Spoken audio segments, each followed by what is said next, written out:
I can see it. I can see it. I can see it in you guys. I can. And then I can see it when he shows me things like, where'd that come from, Daddy? He goes, you asked for it, didn't I? Yeah. I did ask for it. He goes, then I gave it to you. Why? Because I love you.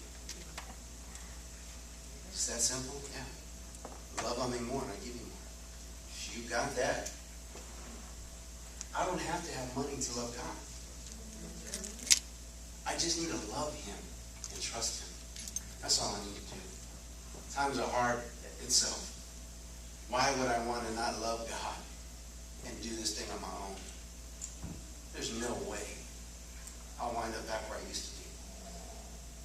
But because my love for him was greater than I used to be, I can keep going forward. I still work out my issues, my shortcomings, my sins, whatever the case may be. We all have them. We all walk through it. So that's why condemnation, that's a joke. Get rid of it. A lot of us condemn ourselves. Oh, I did this yesterday. Okay, well, you did it last week too. Well, it's a pattern. Let's identify with the pattern. Is there a void in your life? Okay. What is that void? Well, it's this. Okay. Well, let's make that understanding so you have an understanding. You fill in the house with understanding, revelation. And now once you get that, it occupies the house. Your abandonment, rejection, or whatever the issue is now removed.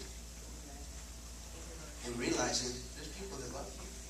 And you are accepted. You are. My cousin said something very powerful Wednesday night.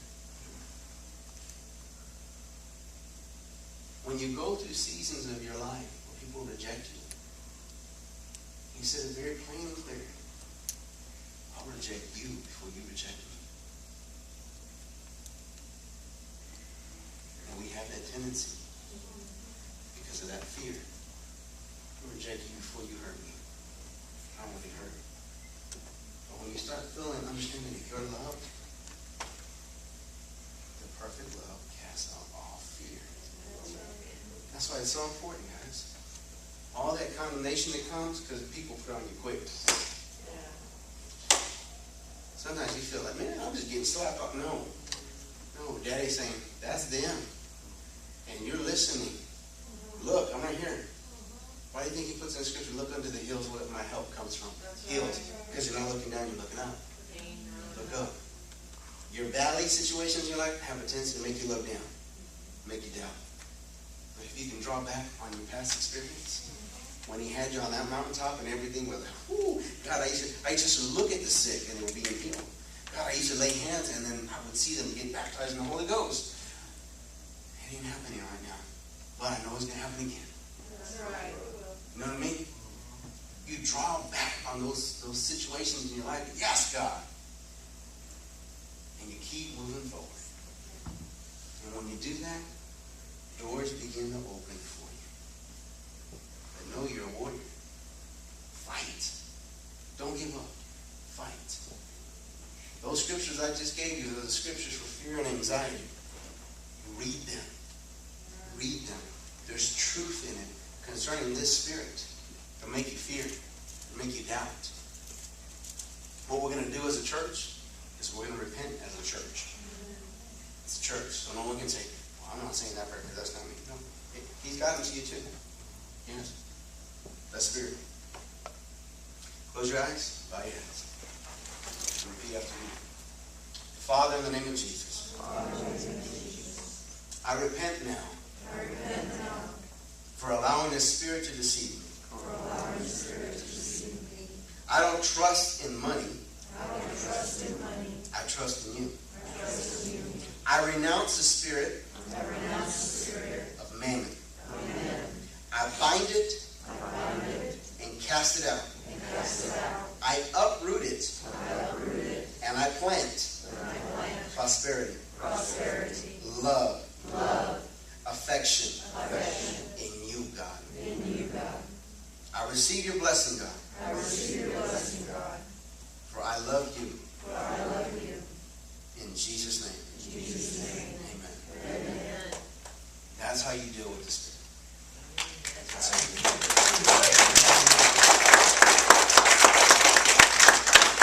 What you uproot, you must plant in.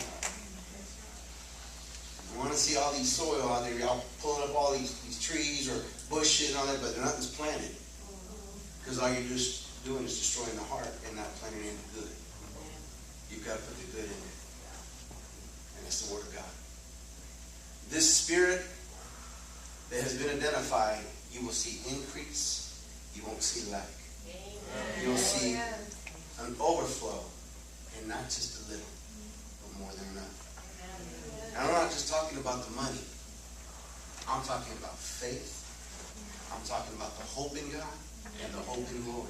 That's right. I'm talking about your relationship with God will increase even more as the hindering spirit is removed. Lord. Your faith in Him will move mountains for the loved ones in your life. Amen. Keep professing it. Keep speaking it. And you'll see complete breakthrough, restoration. It's important. Our families need hope. Yes, right.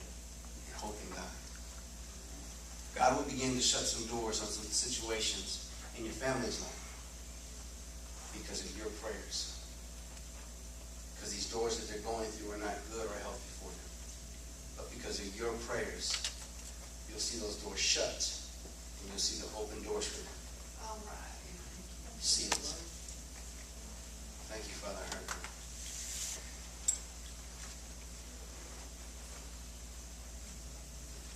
Father, in the name of Jesus, I break every spiritual soul tie right now. Whether spiritual father, spiritual mother. And we break it right now in Jesus' mighty name. Jesus' mighty name. We break the bondage over our life, Father, that keeps us bound through a soul tie, Lord, through affection. For we loved someone that much that we trusted in every word that was spoken, even when it was a lie or a half-truth. We repent of it, God. And we thank you right now that that curse is broken. And every linking and attached spirit is canceled and removed. Amen. And we thank you for the freedom and liberty in you, God, for us to be sensitized by your Spirit. Lord, we thank you. And we give you praise and honor. In Jesus' mighty name. Amen. Amen. We don't need to have a big old altar call. I know what I feel. I know what's released in the atmosphere. God showed me it was going to be a wave of God moving in your life. And all of a sudden the rivers would break open. And they would branch off this way, branch off this way, that way. That's the flow of the Spirit of God going into your family, going into your finances, going into your health, going into your business, going into your children. Just see it. And all I can tell you is what I see. See the river coming out and branching out. And branching out. Branching out. The law first mentioned is in the Garden of Eden had 4 rivers that flowed out of it and it branched out. The Garden of Eden was to resource the whole earth. The Garden of Eden is where God put his promise. Adam may have fell, but the last Adam redeemed us. Redeemed us. So everything that's rightfully ours. Thank you, Jesus. Thank you, I saw that. Those thorns was a representation of the curse that was placed in the garden. The thorns grew amongst the blessings of God because of the fall. The moment those thorns were put on the head of Jesus Christ, it pierced the flesh. The blood redeemed the curse of the garden. Amen. We don't have to toil for our blessing. It's ours to be given. Amen. That's right. Amen.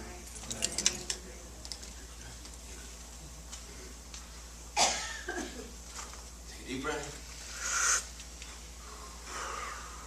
Thank you, God. Thank you. God bless you guys. I love you. There's no altar call. It was done. Now, I'm going to pray, release. Y'all laugh at me. Y'all laugh at me. If you need to go, it's your time. You can leave. If you're staying for a little bit because there's something that's happening, you're free to go. You can leave at any time. The more you stay in the presence of God, the more you begin to fuel the presence of God. I know some of your spirits are saying he's not done. I know I'm not. it's Sunday. Some of y'all need to go and do what you need to do. Maybe you're only there. I'm going to be very respectful of that. If you have to go, I plead the blood of Jesus from your head to the soles of your feet, that your week is blessed because you gave the first day. This isn't the last day of the week. This is the first day. The rest is blessed. And if you can't make it to Wednesday night soaking, soak in His presence. When you get in your bed, Lord, thank you. Thank you. I love you. I love you. Let Him take you even in your bed. Let Him give you peace so you can sleep good. And when you awake, the heaviness and burden of the week be dismissed, gone, and canceled.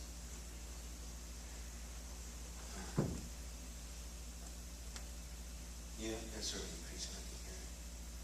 This is your release. If you gotta go, God bless you. I love you. And we'll see you next week, or we'll see you during the week. I need to go into some worship because I see a lot of things right now. If you kids are in the back, please be quiet. The kids, leave if you're gonna leave. You're gonna stay.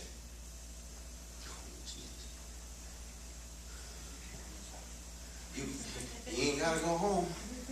And you ain't gotta leave. If you want to stay, you can stay. I hear in the spirit realm.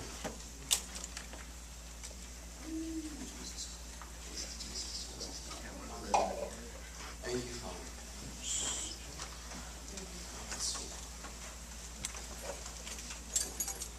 There's loved ones that you have been interceding